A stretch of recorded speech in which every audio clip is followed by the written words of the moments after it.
Maguila, Teddy Maguila. Yay! Mag-hike ka naman tayo after 4 months. The thrill of the hike.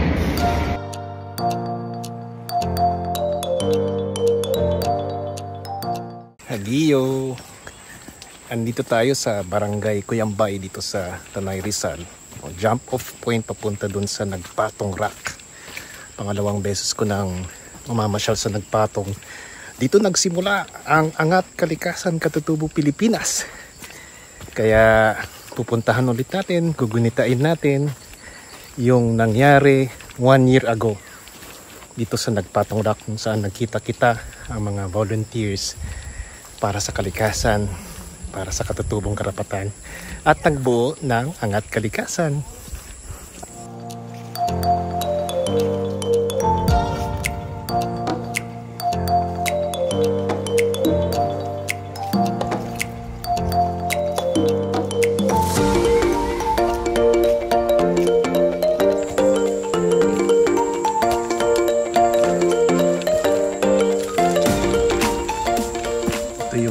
Paakyat sa Nagpatong Rock.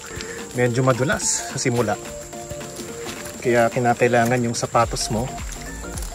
Yan, dapat talagang hiking shoes, dahil dito madulas talagang daan kasi grabe ang forest cover.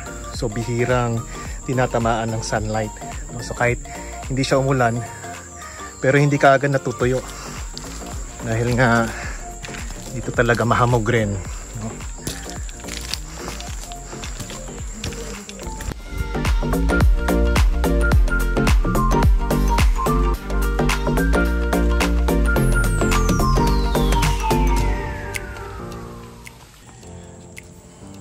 Wala pang 20 minutes na nag-hike, ganito na ang itsura ng aking sapatos. Grabe ang putik.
Hagiyo mga katribo, welcome to Nagpatong Rock and welcome to AKAP or Angat Kalikasan Katutubo Pilipinas. Dito sa Nagpatong Rock, nagsimula ang kwento ng AKAP. Pagkatapos sila ng eleksyon, medyo may mga hugot syempre, hindi tayo napalad bilang senador. Pero sabi ko sa sarili ko, itutuloy ko pa rin yung aking mga advokasya para sa kalikasan at sa katutubong karapatan.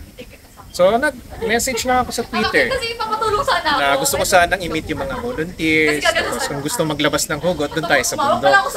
So yung mga unang mga kaibigan, sige, nagkita-kita. Pero nagulat kami nung umagang yon doon sa Ligaya sa Jollibee, no? Alas 4 ng umaga. Grabe, ang dami mga dumating, no? Mahigit 60. No? May mga 4 na aso, meron pang ang baby may pare, tapos mostly mga volunteers, maraming mga kabataan.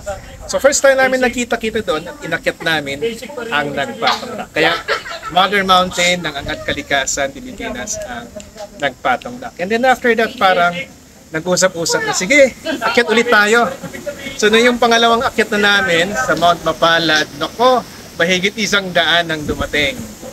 And eventually, after several climbs, nagkaisa na, why not continue na lang itong advocacy natin, itong nature hikes natin, ito yung pagiging pamilya natin, at magbuo tayo ng isang national na movement para sa indigenous peoples at saka sa environment. So yan, biglang nabuo tuloy ang AKAP, at Kalikasan, Katutubong Pilipinas bilang isang NGO. So nagkaroon tayo ng mga coastal cleanups, tree planting, mangrove reforestation.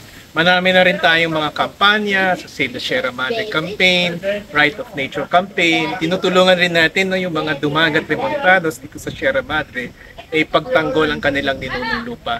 At register na tayo bilang isang NGO.